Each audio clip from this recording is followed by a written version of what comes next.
Olá pessoal, tudo bem? Tudo bem com vocês? Eu estou ótimo, graças a Deus. Vamos lá para mais um episódio da nossa série 5 Grandes Mensagens. Muito boa noite, eu sou o Giovanni. Boa tarde, bom dia. Não importa o horário que você está assistindo a esta live, a este vídeo. Importante que Deus esteja com você. E eu espero do fundo do meu coração que essas mensagens venham tocar o seu coração, a sua alma, de maneira poderosa, de maneira grandiosa.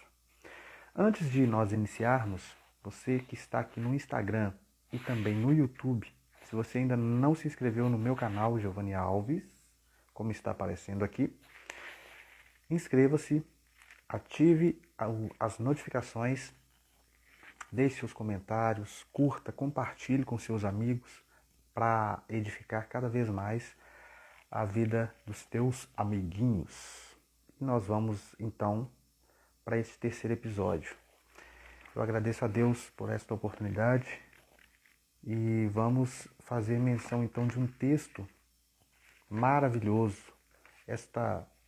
Este terceiro episódio é 3 coisas que Deus faz, mas não gosta. É o terceiro episódio da nossa série 5 Grandes Mensagens.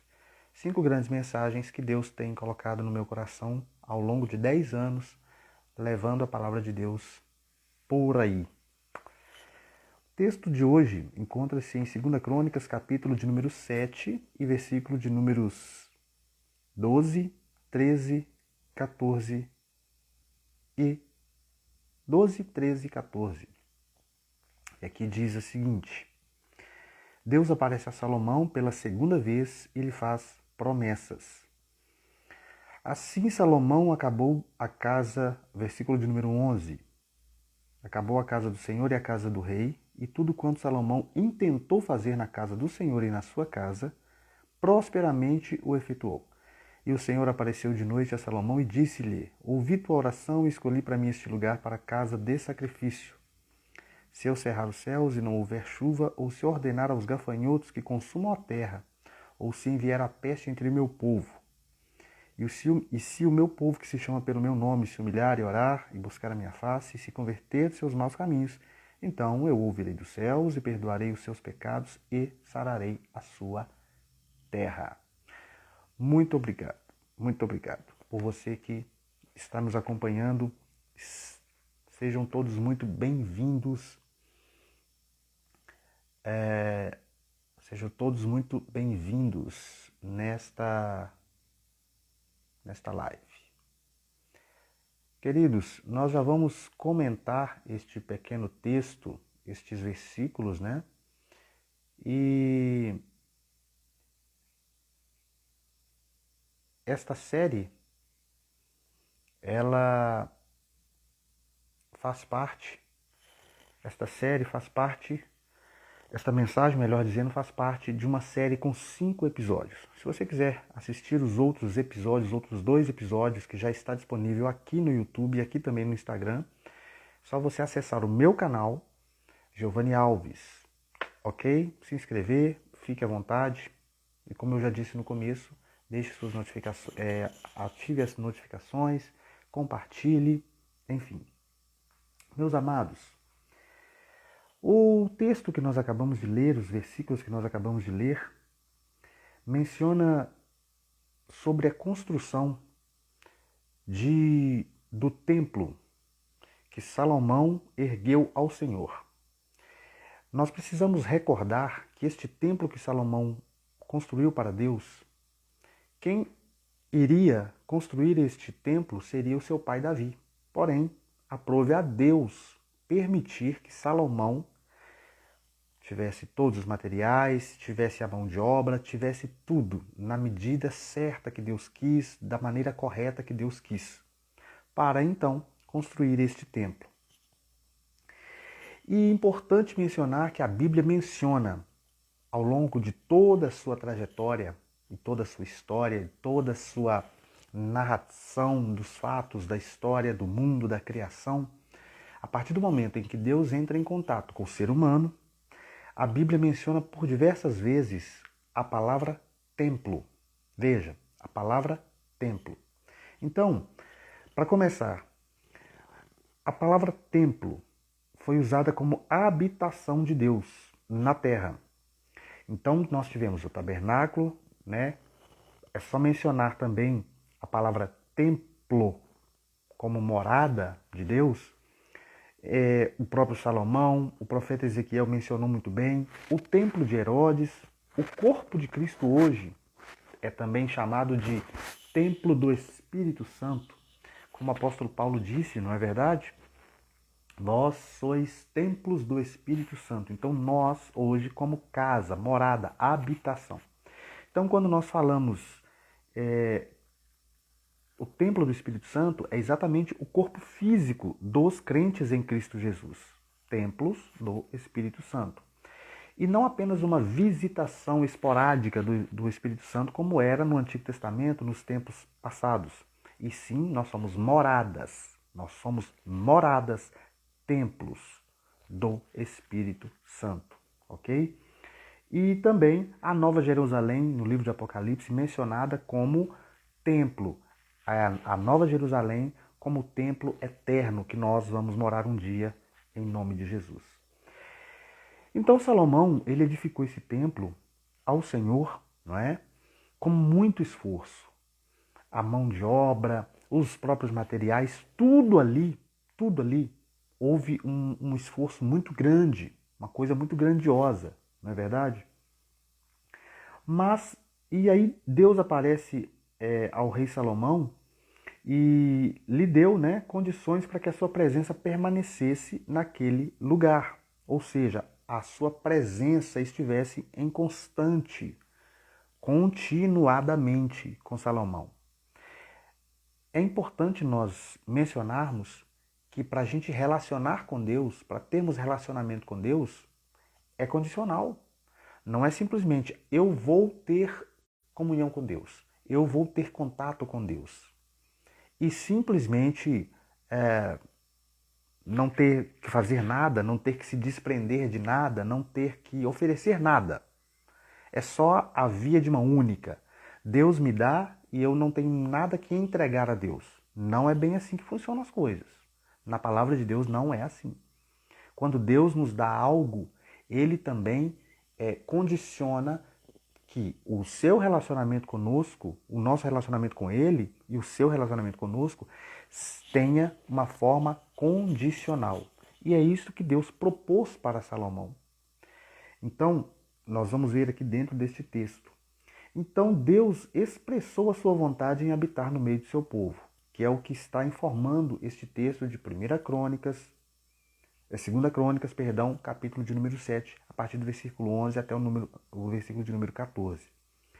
Então, Deus deixa claro 3 pontos condicionais para Salomão, para que a presença dele permanecesse no meio do povo. O povo que já havia ajudado Salomão, a mão de obra, os materiais, com certeza, acredito eu, que alguns doaram, né, materiais ou força física, esforço físico, para que então o templo que Davi, pai de Salomão, não conseguiu construir, não conseguiu erguer, e agora o seu filho Salomão estava erguendo para Deus. O próprio Deus não aceitou, não quis que o rei Davi construísse esse templo, passando então a responsabilidade para o rei Salomão. E Deus deixa aqui claro, nos versículos que nós lemos, 3 pontos necessários para que a cobertura permanecesse na vida do povo. É importante que nós não apenas tenhamos as bênçãos de Deus dispensadas na nossa vida, mas que a presença dele também esteja sobre a nossa vida. E a presença de Deus na vida do crente, na vida daquele que crê em Cristo e que é abençoado por ele, é sinal de aprovação. Louvado seja o nome do Senhor. A presença de Deus nas nossas vidas é sinal de aprovação. O que quer dizer que nem sempre nós, dispondo de vários bens ou de várias bênçãos, observe bem, quer dizer que que Deus está aprovando a nossa conduta. É importante nós observarmos isso. A presença de Deus é mais importante do que as benesses, do que as bênçãos de Deus na nossa vida. Veja, as bênçãos materiais e que de fato são temporais. Então, de fato, a presença de Deus ou a aprovação de Deus, ela é mais importante do que as bênçãos temporais, com data de validade, não é verdade? Então, que fique este aprendizado. Deus deixa essas três formas, essas três condições, então, para Salomão, e Deus expressou muito bem. Observe o que Deus disse a Salomão pela segunda vez, no versículo de número 13. Deus disse assim, olha, se eu cerrar os céus, e aqui eu digo para você que está me assistindo, a primeira coisa que Deus faz e não gosta de fazer. Deus faz, mas não gosta de fazer. Deus não pode ser tentado e Deus também não tenta a ninguém. Tudo que nós passamos, somos tentados, em questão de sermos tentados, está dentro de um limite que o próprio Deus estabeleceu, conhecedor da nossa vida, conhecedor e criador de todos nós. Deus sabe o limite da tentação, mas Deus permite. Deus não tenta. Quem tenta é Satanás. Deus permite a tentação ou a provação. Da parte de Deus, somente vem a provação. Provação. Tentação não. Tentação é Satanás, que é autor e executante, né, no caso.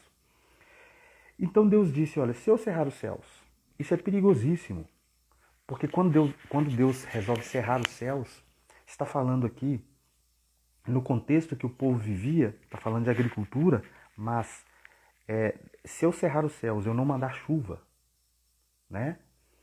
E tem uma coisa também, talvez no nosso meio você já ouviu diversas vezes falando sobre o céu de bronze, ou céu cinza, não é verdade? Quem nunca ouviu essa expressão no meio evangélico, no meio cristão, pelo menos no meio pentecostal, nossa, o céu está de bronze, o céu está de bronze, Deus não responde. A verdade é que nós estamos dependendo da resposta de Deus, dizendo sim, dizendo não, dizendo espera, ou talvez não dizendo é nada, nos deixando em silêncio. Mas até o silêncio de Deus também é uma resposta para nós.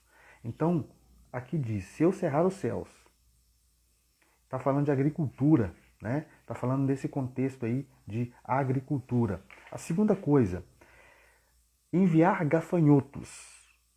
Está falando de fome, está falando de seca, está falando no contexto que o povo vivia também, né? Da agricultura. E se Deus resolver não mandar chuva, nós podemos viver a seca das plantações, da parte da agricultura, que o povo que está aqui nesse texto estava vivendo o contexto, mas nós também. Você já parou para pensar? Se Deus resolver não mandar chuva, mandar apenas o sol, seca, castigando, Deus tem esse poder de cerrar os céus. É a segunda coisa que Deus faz, mas não gosta de fazer. E a terceira, enviar, como forma didática para Deus ensinar coisas para nós, Ele pode mandar estas coisas. Como forma didática, aprendizado, como forma de ensinar a nós e nós aprendermos, termos um aprendizado de Deus, Deus pode fazer isso. Deus pode fechar os céus. E o pior ainda, não ouvir as nossas orações. E a terceira coisa, enviar a peste entre o meu povo. Fala de doenças. Fala doenças que nós podemos citar, malária, covid, tantas outras coisas, né? E recentemente nós passamos por isso, né? Algo que mexeu com toda a humanidade, o modus operandi da humanidade, a maneira de vivermos hoje era totalmente diferente de 3 anos atrás, diga-se de passagem. Então, se Deus permitiu, não estou dizendo que Deus mandou, mas Deus permitiu que nós passássemos pela Covid-19 e por tantas outras doenças que ainda estão no mundo, como a malária, como a AIDS, enfim. Né? A única diferença é que a Covid-19, por exemplo, foi algo que mexeu com uma grande massa, né? Atingiu uma boa parte da população mundial. Então Deus tem essas formas de aplicar, de ensinar, né? E também nos dias de hoje, da mesma forma que ele fez no passado, ele continua fazendo. E uma parte preocupante desta mensagem é destas três coisas que Deus faz, mas não gosta de fazer, porque Deus não pode tentar ninguém, Deus não é um Deus covarde, Deus não é um Deus déspota, Deus não é um Deus que brinca com a nossa cara, com as pessoas que creem no seu nome. Deus não brinca conosco, com os nossos sentimentos, Deus não brinca. A verdade é que ele faz isso para nos ensinar algo, como forma didática, como um grande professor, para nos ensinar algo, né? Mas ele não gosta, ele não se regozija simplesmente nos punindo. E quando eu falo aqui de punição, eu estou falando porque, no caso, eu já errei, eu já cometi uma falha diante de Deus. Então ele está punindo. Mas ele não é um Deus déspota que ri da minha cara, sofrendo a punição, a consequência, e simplesmente gosta daquilo, adora aquilo, não é verdade? E se regozija nisso. Claro que não. Deus é misericordioso. Deus é juiz. Deus é juiz. Mas Deus é misericordioso também, na mesma medida. Não é mais juiz e menos misericordioso. Não é menos misericordioso e mais juiz. E vice-versa. Ele não é mais e ele não é menos. Ele é total, é perene. É um Deus retilíneo, é um Deus reto e justo. Quando eu falo justo, eu falo que Deus é um Deus equilibrado. Louvado seja o nome do Senhor. E aqui, meus queridos, estas três coisas Deus usou para humilhar para humilhar aquele povo, e nós temos aqui noção de para que eles tivessem, e nós também nos dias de hoje, tivéssemos noção de fragilidade, de quão frágeis nós somos diante desse grande Deus, diante destas grandes coisas, diante desse grande Deus e diante do tamanho. Quando eu falo tamanho aqui, eu não consigo medir, nós não conseguimos ter uma estatística exata, mas nós temos dados e é grandioso. E Deus manifestando o seu poder através da criação, através das coisas, através de tudo aquilo que Ele criou, nós sabemos que Ele é poderoso, infinito em poder. Louvado seja o nome do Senhor. Então Ele usou estas punições como modo de aprendizado para que nós entendêssemos, para que aquele povo entendesse e nós também entendêssemos o quão frágeis nós somos, o quanto a vida, a nossa vida, é apenas um sopro diante do nosso Deus poderoso em tudo. Louvado seja o nome do Senhor. Mas a Bíblia nos ensina, meus queridos, que é o inverso das coisas. Para ser vencedor, você precisa chorar.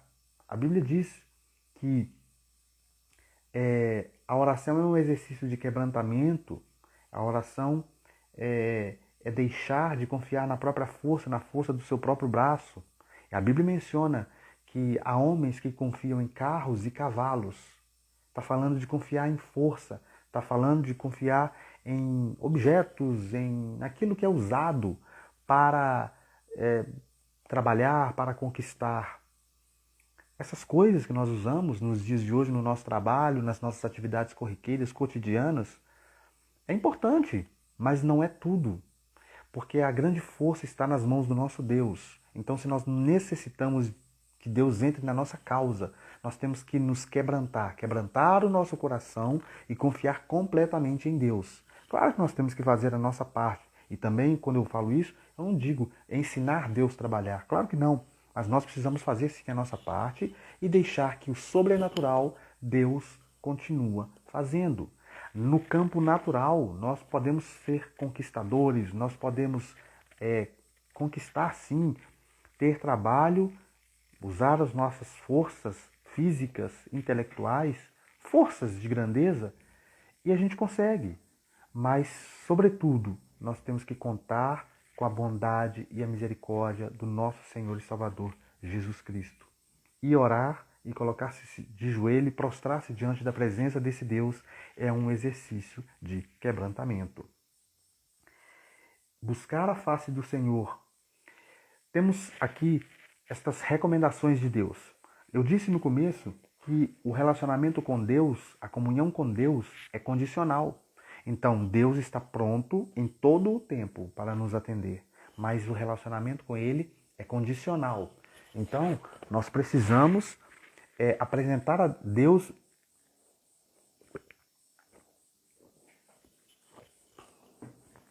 a tua presença com algo para que o milagre seja completo, a bênção seja completa. Não é que Deus precisa de nós para alguma coisa, porque Deus é soberano.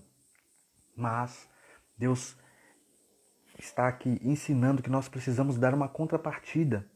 E quando eu falo essa contrapartida, eu falo de relacionamento com Deus.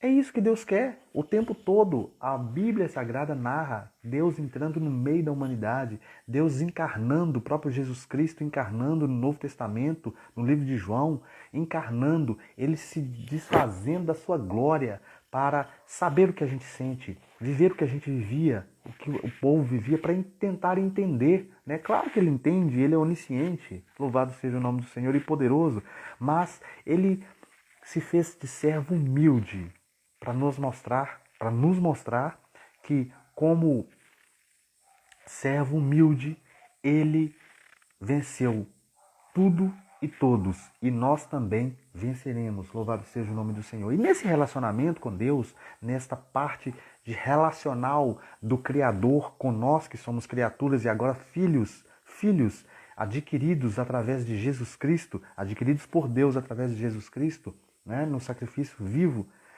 diante de Deus, ele necessita que ele nos ensina, nos orienta que nós precisamos de 3 coisas que eu vou citar aqui para relacionarmos com ele. Então veja, ele diz no versículo de número 14, se o meu povo, quando Deus está falando o meu povo, ele não está falando para quem não crê nele. Ele não está falando para quem não quer nada com Deus. Está falando para o seu povo, nós como povo adquirido por ele na cruz do Calvário. Ah, Giovanni, mas Jesus nem tinha vindo aqui na época do Antigo Testamento, Jesus não tinha morrido, era um cordeiro que era apresentado como sacrifício. Ok, bacana, mas eu não estou citando nem isso. Deus é tão grandioso que antes mesmo da fundação do mundo, Deus já havia provido de um cordeiro para nos comprar como filhos dele, nos comprar na cruz do Calvário, sim, no Novo Testamento, mas ele já havia provido de um cordeiro para apresentar diante de Deus como moeda, como sacrifício vivo para comprar a mim e a você. E o apóstolo Paulo deixa isso muito bem claro quando ele diz que por preço muito alto, nós fomos comprados. É inacessível, imensurável o valor que eu e você temos para Deus. Para Deus. Louvado seja o nome do Senhor. 3 coisinhas. Se o meu povo, que se chama pelo meu nome, se humilhar e orar. Esta é a primeira coisa. Se humilhar e orar. Como eu já disse, noção de fragilidade, noção de dependência completa a Deus. Orar. Também já disse que a oração é um exercício de quebrantamento e nós devemos confiar não na própria força, mas na força do nosso Senhor e Salvador Jesus Cristo, chefe dos exércitos dos céus. Louvado seja o nome do Senhor. Esse Deus que quer te ajudar na sua caminhada, nos seus negócios, na sua vida, no seu trabalho, em todos os momentos da sua vida. Deus não está querendo ficar presente com você que me ouve, apenas dentro das 4 paredes da igreja. Talvez você nunca visitou uma igreja porque acha que chegar lá, Deus está lá dentro e Deus vai te matar porque você é falho, você é pecador. Claro que não. Ele não quer te ver apenas dentro desta igreja. Ele quer estar com você 24 horas por dia. Ele está com você. Deus não é com você. Deus não está com você. Porque quando eu digo que Deus está, dá a impressão que ele precisa deslocar-se para um lugar e de um outro ponto para outro, de outro ponto para outro. Então, não. Deus é com você no seu trabalho. Deus é com você na sua casa, no meio da sua família. Deus é com você no meio dos seus negócios, no meio da sua faculdade, no meio das suas lutas, das suas aflições. Deus está o tempo todo. O tempo todo. Deus não está dentro de uma caixinha, não, meu irmão, meus queridos. Deus está sempre conosco, porque Ele é onipresente. Ele está no céu, na terra, em todos os lugares. Louvado seja o nome do Senhor. E, por último, ele diz aqui, Deus disse para Salomão, e buscar a minha face e se converter dos seus maus caminhos. Eu perdoarei os seus pecados e sararei a sua terra. Condicional. Condicional. No meio destas três coisas que Deus faz, mas não gosta de fazer, Ele também deixa três coisas para mim e para você, na noite de hoje, neste momento. Não sei qual é o momento, qual a hora que você está assistindo este vídeo, mas Ele está dizendo para mim e para você. Eu posso fazer três coisas e às vezes não quer te punir, não quer te deixar haver navios e não deixa, Deus não nos abandona, Deus não quer nos punir dessa forma. E nós não podemos querer servir a Deus com medo das consequências, pensar apenas nas consequências, mas que nós possamos pensar no seu amor, este amor que nos movimenta e nos faz trilhar o caminho do céu. Deus vai te ajudar a caminhar, Deus nos ajuda o tempo todo a caminhar, Deus tem nos ajudado, nos sustentado. Nós não percebemos, não percebemos em muitos momentos. Às vezes você está parado, você está estagnado na vida espiritual, não congrega, nunca foi numa igreja, não sabe nem parou nessa live aqui por parar. Mas esta é a sua maneira de pensar. Mas eu acredito que Deus tem um plano para todos nós. Ele tem, a sua palavra diz que Ele nos conhece. Ele conhece a nossa essência. Ele conhece os desejos do nosso coração. Ele sabe de tudo. Ele sabe do nosso destino. Mas hoje Deus está te dando uma oportunidade de se aproximar dEle, de depender dEle, de se humilhar perante as potentes mãos dEle, para que no tempo oportuno Ele possa exaltar a sua fé. Não te exaltar, mas exaltar a sua fé e o poder de Deus operar na sua vida da maneira que o nome dele será glorificado. Louvado seja o nome do Senhor. E para nós finalizarmos, Colossenses capítulo 2, versículo número 15, diz que Deus despojou os principados e as potestades.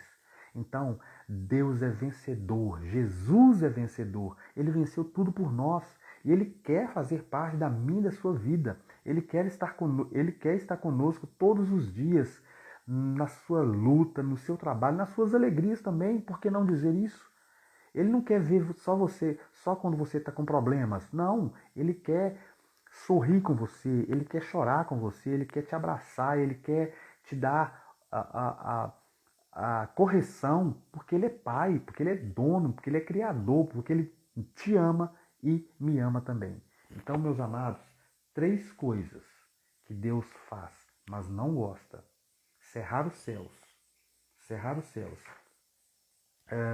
Enviar a peste entre o seu povo e também cerrar os céus, enviar a peste entre o seu povo e enviar gafanhotos, fome, seca, escassez. Três coisas que Deus faz, mas não gosta de fazer. Porque Ele sabe que como somos vasos frágeis, nós vamos sofrer. Mas depois destas três coisas, se nós resolvermos nos relacionar com Ele, louvado seja o nome do Senhor. Se nós resolvermos relacionar com Ele, olha o que a Bíblia diz. Ele diz que vai perdoar os nossos pecados. Olha aqui, vamos voltar aqui no versículo de número 14. Deus nos dá condições, relacionamento condicional. E aí ele diz, se o meu povo, que chama pelo meu nome, você precisa chamar a Deus para a sua vida, para as suas coisas, para os seus negócios, que se chama pelo meu nome, se humilhar, orar e buscar a minha face. Olha o resultado de quem faz isso. Ele vai ouvir dos céus, os seus ouvidos, o ouvido de Deus não estará mais cerrado, fechado, né? Ele vai perdoar os nossos pecados. E além de perdoar os nossos pecados, ele ainda nos dá presentes, sarar a nossa terra. Se a nossa terra estiver sofrendo com fome, com violência, com tudo isso, talvez você já parou para perguntar por que a nossa nação está desse jeito? Por que o mundo está desse jeito? É melhor nós fazermos a pergunta no sentido de por que o ser humano está fazendo isso? Por que o ser humano está se afastando de Deus tão rapidamente? Trocando a presença de Deus, trocando os conselhos do Senhor, trocando a presença de Deus, que é a manifestação do seu poder, mas também as bênçãos, a aprovação de Deus por coisas banais. Então a pergunta aqui não é por que o mundo está como está simplesmente. Não! A pergunta é por que Deus está punindo? A pergunta aqui não é essa. A pergunta é por que o ser humano não quer fazer o caminho inverso? Ao invés de querer se exaltar com as coisas da terra, ele se prostra diante de Deus. E não é vergonhoso se prostrar. A impressão que nós temos é que se humilhar, se prostrar diante de Deus é vergonhoso, é feio. O apóstolo Paulo disse muito bem: se eu prego o evangelho, eu não tenho do que me envergonhar. Olha o privilégio que eu tenho, pessoalmente falando. Olha o privilégio que nós, como servos do Senhor, temos. Não apenas pastores, sacerdotes, não. Mas obreiros, não. Nós temos o privilégio. A palavra que eu falo não é minha. A palavra que eu falo é da pessoa. E, em primeiro lugar que eu estou falando, em primeira pessoa que eu estou falando, a pessoa mais importante de, de toda a história do universo, da humanidade. Eu não falo uma história com H minúsculo, eu falo com H maiúsculo. Eu estou falando de Deus, da entidade santa. Louvado seja o nome do Senhor. É privilégio que nós temos, até mesmo de sofrer por causa da causa do Evangelho. Se essa mensagem tocou o seu coração de alguma forma e você quer entregar a sua vida para o Senhor, nós vamos fazer uma oração. Eu quero que você faça essa oração juntamente comigo. Peça a Deus para perdoar os seus pecados e tome a decisão de entregar a sua vida nas mãos de Deus. E a partir do momento que você confessar que é um pecador e precisa da salvação em Cristo Jesus, você começará a viver uma vida extraordinária na presença de Deus. Sem sofrimento, Giovanni? Não, mas com a orientação do Mestre dos Mestres, com o acompanhamento do Mestre dos Mestres, com o acompanhamento do Médico dos Médicos, do Senhor dos Senhores, do Advogado dos Advogados. A Bíblia diz que nenhuma condenação há, aleluia, para aqueles que estão em Cristo Jesus.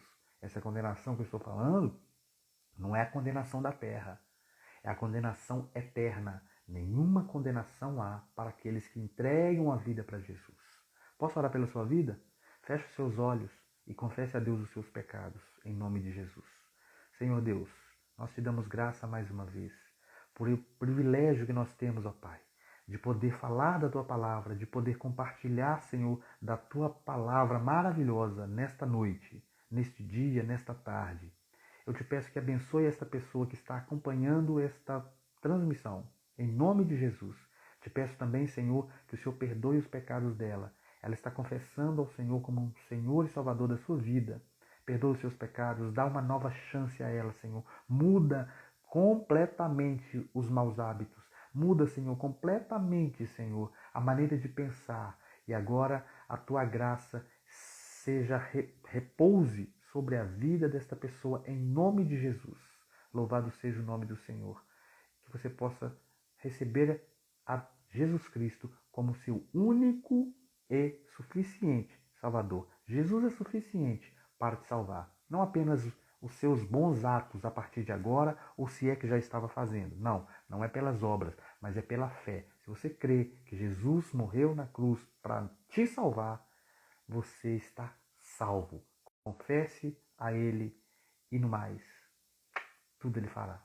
Deus abençoe sua vida. Mas antes de terminar, que você possa se inscrever no nosso canal, curtir, compartilhar, ativar as notificações para que nós possamos continuar entregando a palavra de Deus e edificando vidas. Ok? Forte abraço para você. Deus te abençoe poderosamente no resto de semana e no resto de ano. Em nome de Jesus. Forte abraço. Deus te abençoe.